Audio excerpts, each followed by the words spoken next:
So many people are like, "Oh, it's not that bad. There's not that many." Or people are like, "Did you actually look at the stats and be able to see that there's really not as many narcissists out there as what people think?" Well, when people start Googling and start looking up a bunch of stuff and we start trusting Google for every single thing in the world, we get to the place where we start believing that narcissism actually isn't that big of a deal, or narcissism isn't as prevalent as what we actually want to believe. The reality is that we live in society, we live in a world that's getting more narcissistic every single day. The people that you're around, the people that you interact with, the political structure of most countries, and a lot of countries here, a lot of people in the United States, like we see more and more narcissism become more and more prevalent.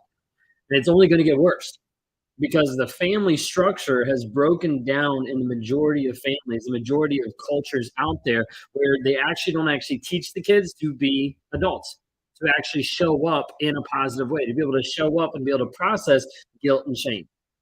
Because narcissism isn't something that just gets passed down in your genes. It's something that kids get trained in by how they was actually raised. Recently, my wife just recently stumbled across a documentary on the Duggars. I don't know if you guys know who that is. The Duggars had a bunch of kids, very conservative, like supposedly Christian family and everything like this. And it goes into how they actually like discipline their kids, how they like beat the devil out of them and a bunch of other bullshit. And really what it comes down to is like, oh, let's actually manipulate our kids to do the things we want them to do.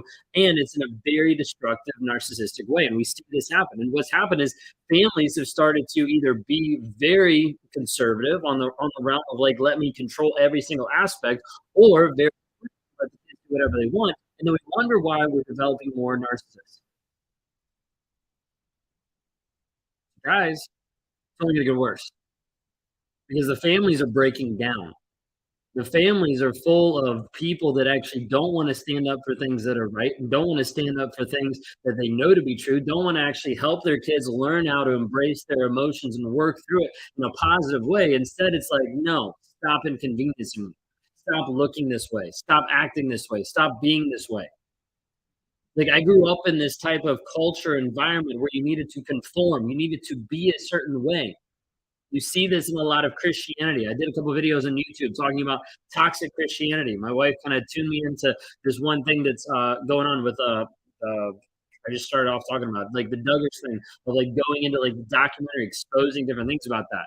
And I'm like, I don't want to get into it, but like I'm probably gonna have to get into it because it's a bunch of bullshit that really makes me angry. It really makes me pissed off that people think that treating their kids this way is actually going to make them great kids, when in reality, they're raising more narcissists. They're raising more sociopaths. They're raising more psychopaths in how they're actually training their kids. Ridiculous. And then you're out there dealing with the abuse of being in abusive relationships, and Chill's trying to make ends meet and trying to figure out like how do I actually raise my kids so they don't turn out like him, so they don't turn out like the other toxic person that's been in my life. Real problems. We're going to see a rise of narcissism over the next years. You mark my words, like it's not going away. Even if we had every single person on the platform talking about it, it would still not go away because at the core root of it, there's a piece that like I don't want to acknowledge the shit that's actually happening. Like instead, it has to be someone else, it has to be someone else's fault. I told my wife because she's been going through and she's been seeing some posts and some stuff from people about books of that are like toxic Christian quote unquote books that are like telling you like how to like beat your kids into submission. And I'm like, I don't want to, but I'm probably gonna have to buy one of them so I can just bring it on here to be able to show people like, hey, this stuff is ridiculous. But we see it happening more and more in society. Either people are so involved in their kids' lives, the kids are like micromanaged and can't actually learn how to express themselves, how to actually be able to work through things. And then you have the flip side where they don't even care about the kids don't even matter, and the kids are left kind of scrounging around trying to look for a way to be able to move forward in their healing, to be able to move forward of like how do I actually process stuff. I don't know how to actually process stuff. People always ask me like, how do I help my kids? Like, how do I help my kids not turn out to be like him? And the first thing is you have to work on you. You have to work on who you actually are, how you're actually developing yourself. So many times people stay in a toxic relationship and they're like, I'm staying there for the kids. But I have to let them know, like, you're only modeling more toxicity by enabling the toxicity in your life. You're like, but I can't leave. I know people that have moved out in a homeless shelter. I'm not saying like everybody's at the place where you need to leave. Everybody's at the place where like you have to. I'm saying long term, if you want healthiness for your kids, it's probably not going to be staying in a toxic environment. A lot of you don't want to hear that though. A lot of people that don't want to hear that. You need to understand that narcissism is only going to get worse because our country is not actually focusing on helping raise kids the right way. Helping raise kids so they actually know who they are, so they actually develop who they're called to be, so they actually move forward with the tools needed to be able to process emotions, to be able to process their feelings, to be able to not be shamed about who they actually are. But instead, we live in a culture that is full of it, that is full of shaming other people. You've had this already a ton in your relationship where you were shamed, you were put down. There's so many pieces that are happening here that are only going to get more prevalent over the next couple of years. You need to be able to understand that. You need to be able to see that this is going to happen. 100% it's global. It's not USA. USA has a lot of people in it. But yes, it is global. 100%. Next generation is going to live or die based on how we parent now. How we actually help our kids work through their emotions and feelings versus telling them to conform so that we don't feel bad when we're in the grocery store and they're struggling, they're crying, they're upset. But instead, we're more passionate about, like, I don't want to look bad. So let me make sure my kid looks a certain way. Congratulations. We're going to raise more narcissists. This is what it's going to look like. People are going to continue developing this more and more and more. The only way to be able to change it is the families. The only way to be able to change it, a lot of times, is the men that are not showing up as men. A lot of you know what I'm talking about. People got offended a lot of times about me speaking about narcissism and using the word he. Well, guess what? I'm a he. And that's the perspective I speak from. If you don't like it, get off the channel. Because at the end of the day, like there are people that are not standing up and actually helping other people grow, change, heal, and develop. For me, it's men because I'm a man. So that's what I look at. That's what I go through. That's the perspective that I have. And I have one of the best perspectives because I'm a man. So it's easy to be able to say, like, hey, he's an asshole when he's cheating on you, 100%. Or you're worried about, is he a narcissist or not a narcissist? Okay, he's a cheater and a liar. It doesn't really matter. What matters is he's not setting a good example for your kids. He's not setting a good example for them to be able to rise up. Otherwise, you're going to see in a toxic relationship, your kids will either grow up to either become a narcissist or get abused by one. You're like, well, that seems like you're putting it in a box. No, I'm saying I'm seeing a trend of people that I've talked to that come that are like, hey, I've been abused by a narcissist, and we dive into their history, we dive into the stuff to be able to work through it. We start to realize that it's also stemmed from that's what they were used to growing up because that's how their dad treated them. That's how he actually showed up as an absent parent who didn't really care about the kids. Like this piece is real. Until you actually see that it is real, then we need to start changing this by working with the kids, helping them actually grow, change, and develop into the person that they're called to be.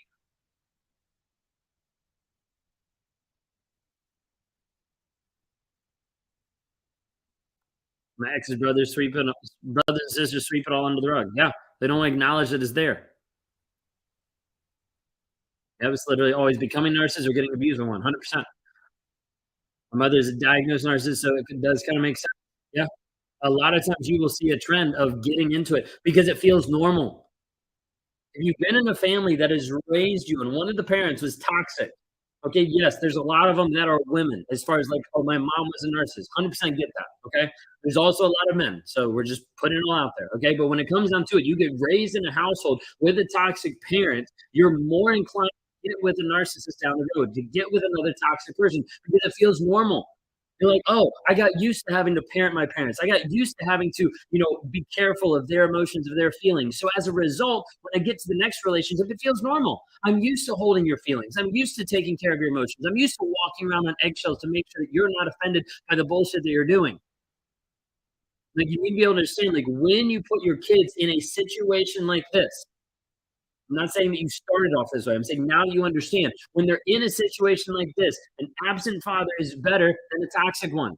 Like you have to be able to take this step and be like, wait, I know it's going to be hell. It's going to be hell if you stay with him. It's going to be hell if you leave. The question is, how is it actually going to help your kids? Well, I just want to have a family. I want us to be connected. I want this to work out. That's not going to happen with a narcissist. You're like, okay, well, you're demonizing narcissists. Okay, that's not going to happen with a liar and with a cheater, period. We can get really granular on this because you have to be able to understand, like, to be able to work on developing your kids, it first starts with you, starts with how you're actually showing up on a day-to-day basis for yourself. A lot of times people are like, I want to be able to help my kids. And I'm like, okay, tell me about your daily development of you. I don't really have one. Okay, tell me what you're doing like in your life on a day-to-day basis for your fitness. You make sure that mentally and emotionally you're in a good spot. Well, I don't actually do anything. Okay, well, tell me what you're doing as far as like meditation. Are you actually like touching base with you? Calming yourself down, working through stuff. Well, I don't actually have one. Okay, well, tell me what you're doing to actually grow like your development in who you are or in your business or in your job. Well, I'm not actually doing that. Well, how the heck do you expect to help your kids at all? Too many people are focused on let me fix the kids. Why don't we work on fixing ourselves? And the overflow of how much you grow ends up spilling out onto your kids. They end up picking up on it. They end up seeing the energy, understanding, hey, this person shows up radically different than the other parent. This person shows up radically different than the toxic one.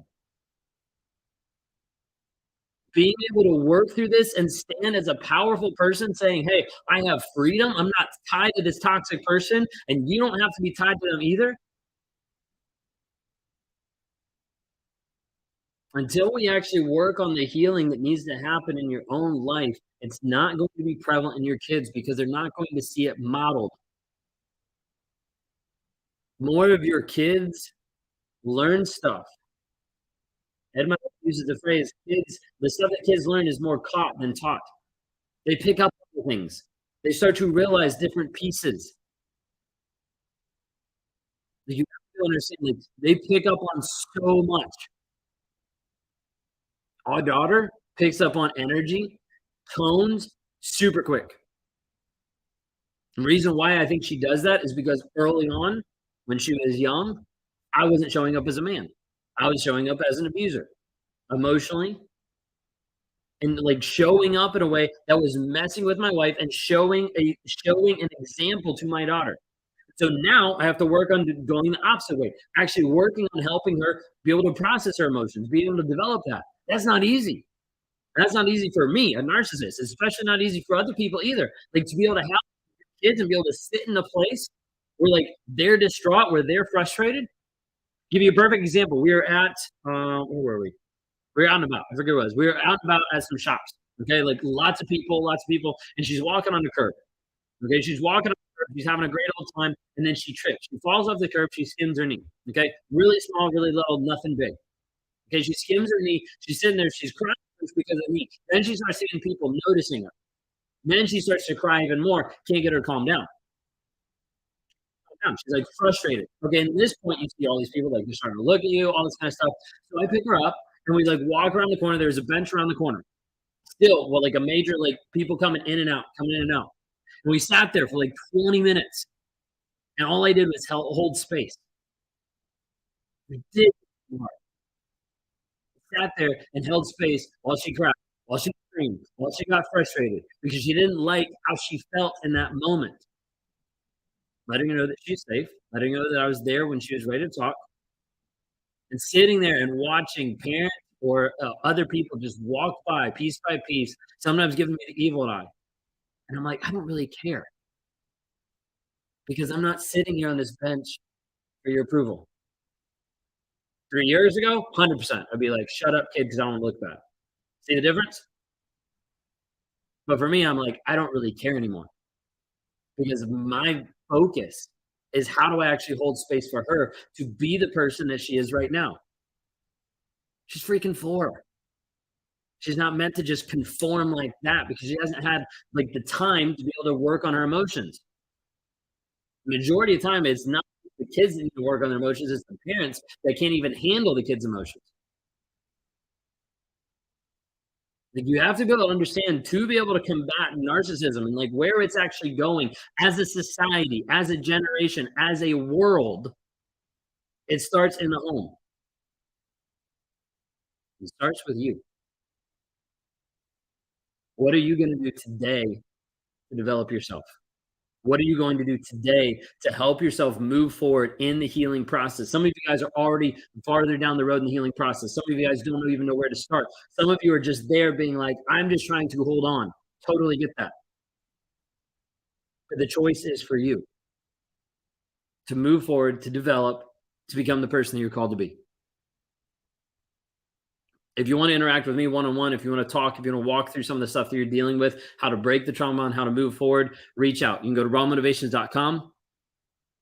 Super excited. We got coming up on June 24th. We got an online freedom workshop. We did a workshop in person. I was like, we need to bring it online so more people have access because a lot of people were annoyed that it was just in person. Like, we're doing that online now. That's at rawmotivations.com. Be able to check that out as well. Like, the goal is you have to decide for you that you're going to change, that you're going to develop, and not for anyone else. Even if you change for your kids, like, that's great. Even if you heal for your kids, that's great. That might be a starter. That might be the ignition that starts the flame.